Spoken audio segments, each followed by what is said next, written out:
The things that I see, you. things, yeah. Okay. Yes. So the song that we saw, it's about your mom. Now, ulikuwa ananiambia as it was playing, you're telling me that you play that song for every interview, and that song you did 7 years ago, yeah. 7 years ago, yes. And you can see the transformation without dreads now with dreads. you see this transformation over the 7 years, and so why?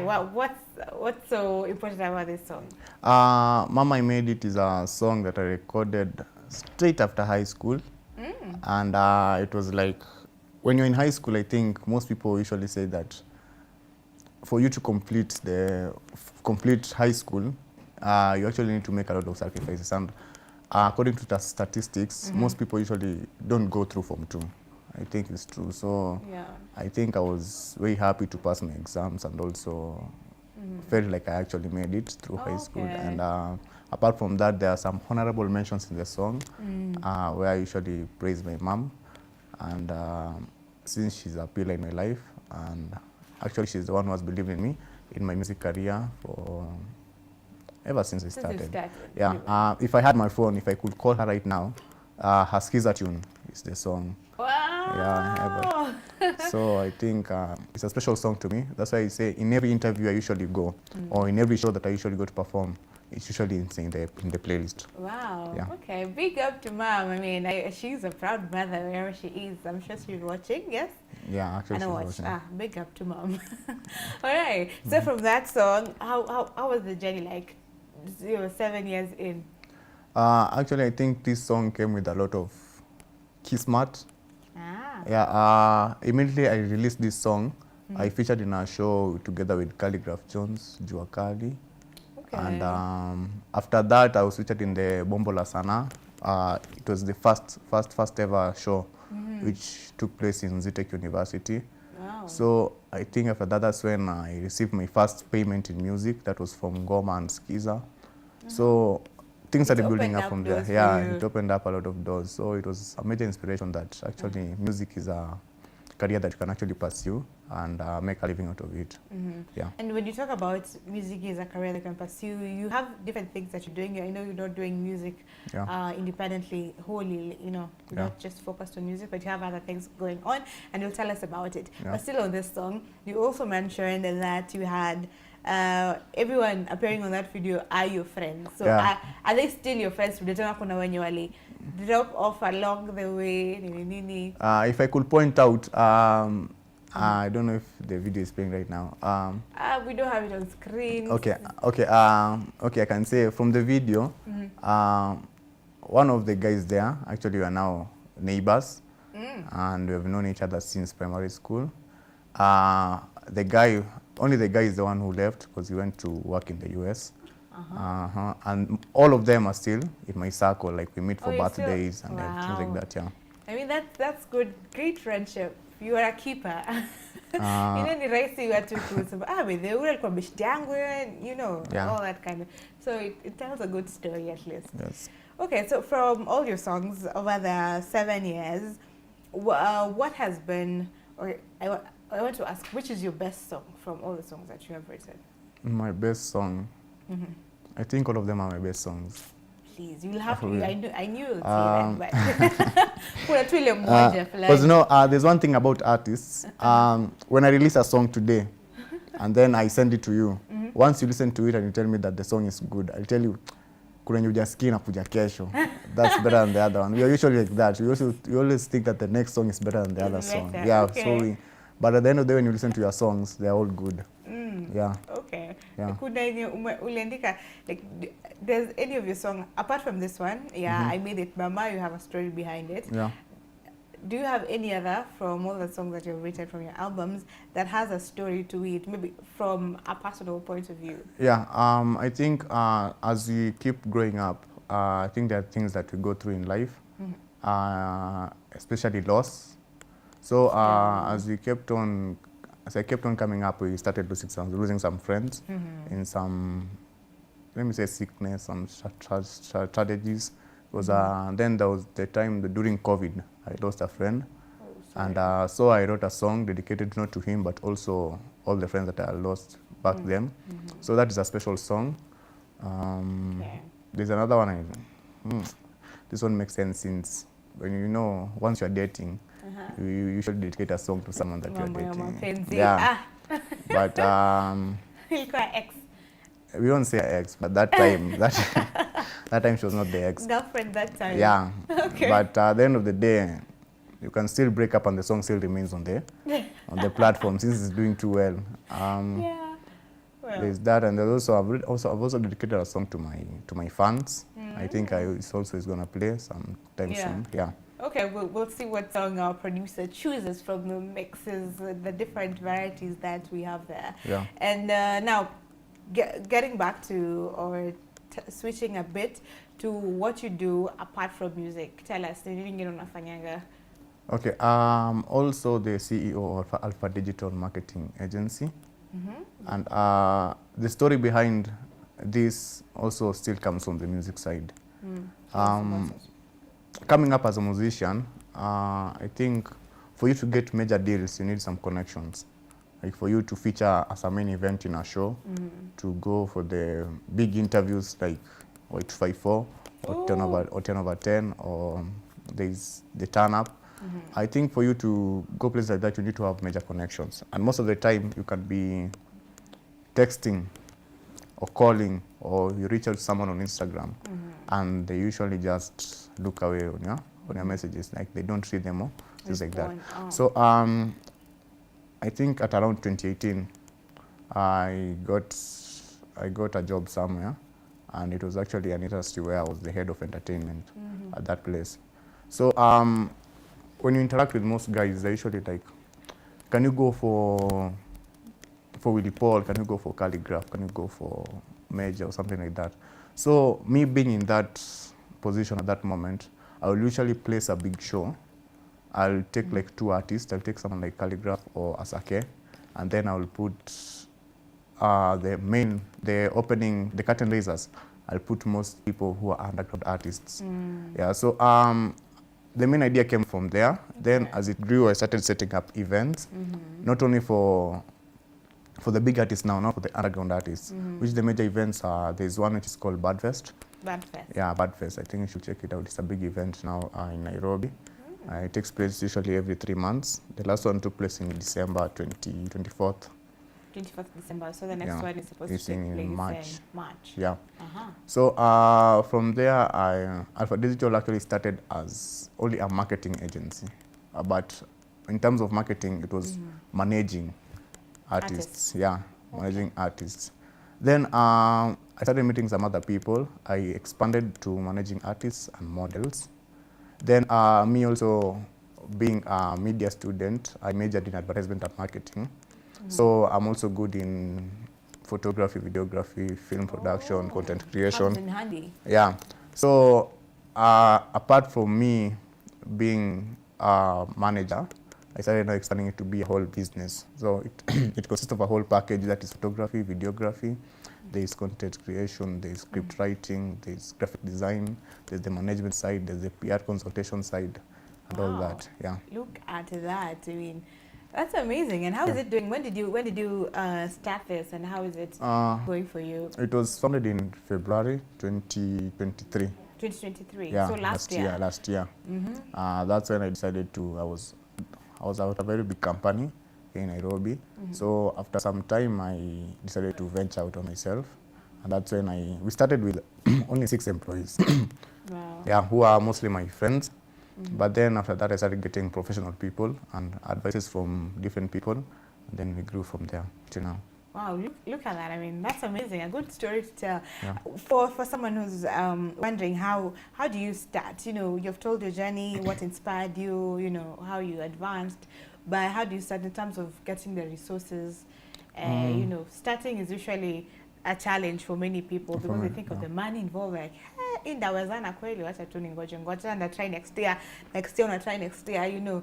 Yeah, actually when I started Alpha Digital, most people that I started working with, they all thought that they were getting salaries. I love how you put it. They all thought. They were getting salaries from the different gigs that we were doing. But in short, I was getting it from my own account because I needed. Okay. Now I get it. You were paying them salaries. Yeah, I was paying them per week. Yeah. So as I started, most of them thought that they were getting salaries from the things that they were doing, because I could have a graphic designer to design a graphic for a certain event which is coming up. But you know how usually clients are. Yeah, Natumacation. But at the end of the day, starting is always a challenge, since getting major clients is usually a big deal, and having people on a payroll, they don't think about what the boss is doing. For them, it's like, yeah, we deliver, we need the payments. So starting was a challenge, but as I said, I started with my friends, so there are people who could understand that you are now doing this and you're doing this. So, and apart from that, before I started, I did a lot of consulting, and me being in a corporate world, my boss was very close to me, and actually he was a very open-minded guy. Anytime he would think of an idea, he would brainstorm it with me, since I was his second, I was the assistant. So I saw how he usually got clients. I saw how he handled the clients. I saw how he wrote reports, how he delivered, and how. So me getting that from him, I used it to build my own space, and then that's how I grew from there. Okay, I love it that you learned from the job you had. Yeah. You know, you're starting and you don't know where to start from. You took your time to learn, and you started with people who actually understand where you are. It's, you know, friends that understand. Yeah. It's actually a good thing. Apart from that, before tuende kwa music tenors, we can close up. You also do a lot of charity. Yeah. I know you own you are the founder. Yeah, I'm a founder of It's for Kids Foundation. It's for kids. Yeah, so Kid Foundation. I think for me, I'm that type of guy who, when I'm in a matatu, let's say I'm coming to town, and I'd see someone sleeping on the roadside. I won't think that that guy is going, I won't say that that guy is broke or something. For me, I'll see a human being, and I'll see that this guy maybe needs help, and this guy has a story. So it usually started like that, but then I came to know that changing a mind of someone who's already grown is usually hard. Yeah, so it's usually to go to the kids who are still mature, who are still growing up, and it's easier to actually give them hope that it's possible for you to still become someone important, even if you have disabilities or you come from a poor background or something like that. So it's for Kid Foundation. For now, we usually do visits to children who are undergoing autism or have the cerebral palsy disability. So our main beneficiaries are the missionaries of the Poor Children's Home. It's located in Mihango. And we have the RKF, the Rachel K Foundation. It's located in the US, but they have a major branch here in Nairobi. Oh, that's the one that deals with autism and cerebral palsy. Yes. Okay, wow, those are good initiatives. I mean, so you have music going on, you have your own company going on, but you still have the humanity side of you, you know, giving back to the community by helping those that are in need, and you know, in the different kind of needs, the needy children and those that have special needs. Yes. How does this make you feel at the end of the day? Knowing that you're making an impact. I won't say that it makes me feel. I won't talk about the feeling side, but I will just say that we are playing a bigger part in the community. Okay. Yeah. I mean, okay. I'm sure it's something. You're proud of yourself, or maybe we are proud of you. Maybe they are proud of me. We are proud of you doing that. Yes. You know, it's a good thing that you're doing. So now back to now music. Yes. What do you see yourself going? Do you see yourself moving with it further, or you'll get to some point and then you'll just stick to the corporate business that you have? First of all, music is a universal language, and I think you can see there are times where artists take breaks. Like, let's say, for example, Nyashinsky. There was a time he left the music industry for a very long time. Yeah. But after around 10 years, he came back and is still dominating. So I think music is a thing that can go on for the longest time. It has no retirement age or something. As long as you have good content. Yeah. So as for me, the music side, I think in 5 years from now, I want to see myself owning my own record label and having major artists recording there, and actually creating that creative space for them to express themselves to the people. Other than, most people usually perform the music in the studios and to their friends only. Yeah. So I want to give them a chance for them to have the music out to the world. Yeah, to the world, yeah. You're a real entrepreneur. All right. So do you see yourself also doing collabo with the renowned artists that are there? And if yes, then who? There are some few people I have in mind, but let me say, in Kenya, I would like to work with someone like, there's the Brooklyn Boys. Brooklyn Boys? Yeah, Brooklyn Boys. So they sing Gengeton, right? No, they do drill. Drill, oh, drill, Brooklyn yeah. Boys, oh, drill, okay. They do drill music. I think once I'm talking of collabos, I usually go for people who I have the same vibe with, in terms of hip-hop and, yeah, so I think Brooklyn Boys will be on top of my list. There's the people like the GTA, they also do drill. Okay. And there's Nene K, and also I also put Calligraph Jones there since he's also a hip hop artist. Calligraph. Yeah, and all in all, he usually knows how to make hit music. Hit music, yeah. Interestingly enough. All right, so we're looking forward to listening to those collabos. During your time, your music, your journey, what has been the favorite part of it all? I think the music videos, doing the music videos, it's a good experience. There's that feeling also when your music hits the first 1,000 views. There's that feeling when it hits the first 10,000 views, and there's that feeling when it's played on TV. So there are major parts when you release a music where you get certain type of excitement. Yeah, even when people can sing back to your music while performing. Yeah, that's also a very great feeling. Okay. Yeah, so there are major parts. Different things. Yeah, different things tickle your fancy when it comes to your music. What has been your worst experience as an artist in the industry? My worst experience, I'd say, there's a time we went for a show. I went with a friend, and then they had booked Arrow Boy. Yeah, he was the guest. Yeah, he was the main artist, the main event. So so I went to curtain raise, but we were curtain raising together with a friend. We had done a collabo, so it's the friend who had booked the show. Okay. So I called me and told me, I have this show at this place, can you come, grace the stage and things like that. So when it was about the time to perform, and he was the first one to go on stage, I think our boy he said that he needed to go somewhere else. So he needed to come to the stage at that particular time. Ooh. Yeah, so when after the main performance, there are usually no other performances. Yeah, so actually going for a show not performing, it's the worst feeling you can have. Yeah.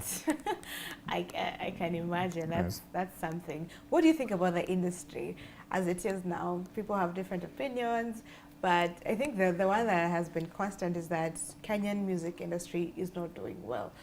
So what do you think about that? And if you think it's not doing well, what should be done? For me, I'd say the Kenyan music industry is actually growing, because in terms of growth, I'd say, I'll not speak on the music side only. I'd say in terms of the videos, the way people are using cloud to drop their videos. Like now we have the people like Sauti Sol, their songs are played all over the world. So I'll say it's growing, but at the end of the day, we also need to come up with a sound, a Kenyan sound, where you can say that this is like, we have Afrobeat, we have Afropop, we have Amapiano. We also need to come up with our own sound and we stick to it. Okay. Yeah, and all in all, we also need to support our Kenyan music, because for now you can go to a place like Tanzania and you can ask them to name at least 3 Kenyan artists. Most of them only get to 1. They'll say Sauti Sol and Calligraph. Yeah, most of the time. So I think as an artist, we need to study our grounds. We need to know that this music is the type of audience you are trying to reach out to, and that way we can actually grow in a steady way. you've said that we need to have our own music, like how, you know, Amapiano, South Africa has Amapiano. But I think Kenya we had Gengeton, but it was not embraced. What do you think about that? Although somehow it's the language is foul, the language, you know, it's a bit... There's nothing to do with the language. Because remember there was a time there was this type of genre called Not dancehall. the language, the message rather. Yeah, remember there's a time when dancehall was the main music in the world. And when you usually went to see the dancehall music videos, what was we seeing? We had the songs like Bend Over, we had the songs like, you remember that? But it was still music, you see. So we cannot say that the content is bad, or because at the end of the day, music, something that makes you move, is good music. Okay, so whether it objectifies women or not, still music. I won't talk about something. No, but I'm just saying, as long as it makes you move, it's good music, it's okay. Okay, all right. Finally, as we come to a close on this, what's your take on cloud chasing? Because we see artists, I think it cuts across, not just artists, even content creators, you know, cloud chasing for one reason or the other, lab out something and then boom. When you have new music out, you look for something to attract people now to your YouTube book, cloud chase, and then when you have to drop a single. Yeah, so what's your take on that? Me being a marketer, it's a good strategy. Yes. Okay. Yeah, something to divert the attention to you. Right. And for me, cloud chasing, maybe sometimes you can find like this week, this thing is trending. Next week, something else will be trending.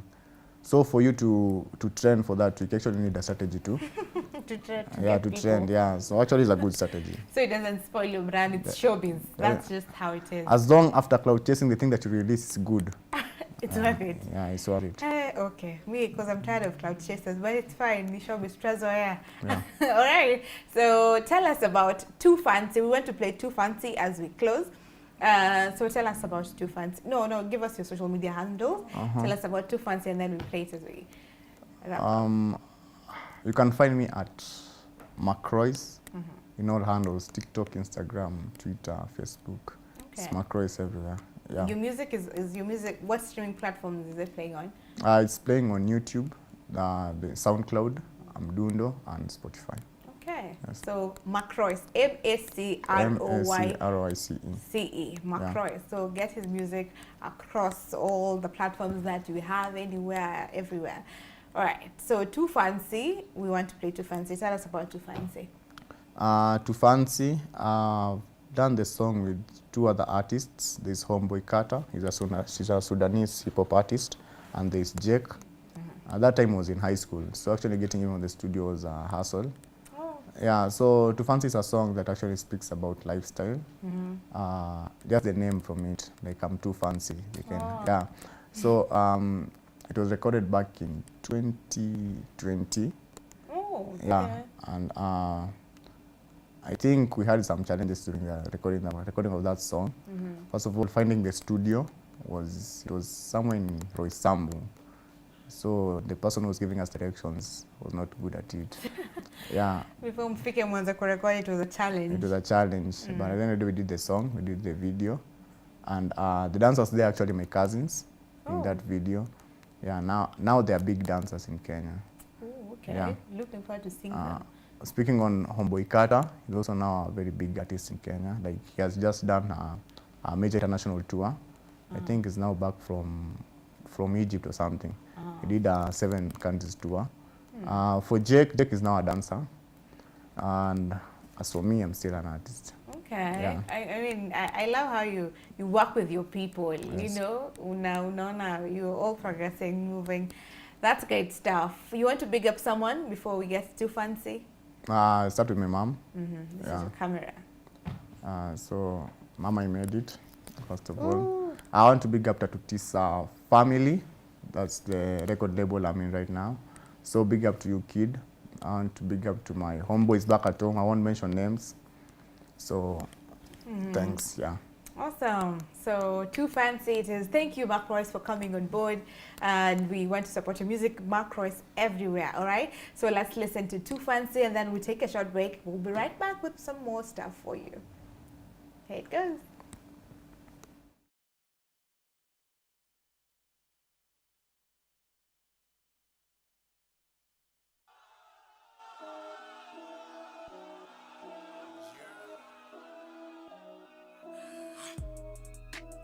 around me, I'm too fancy. Yeah, I'm too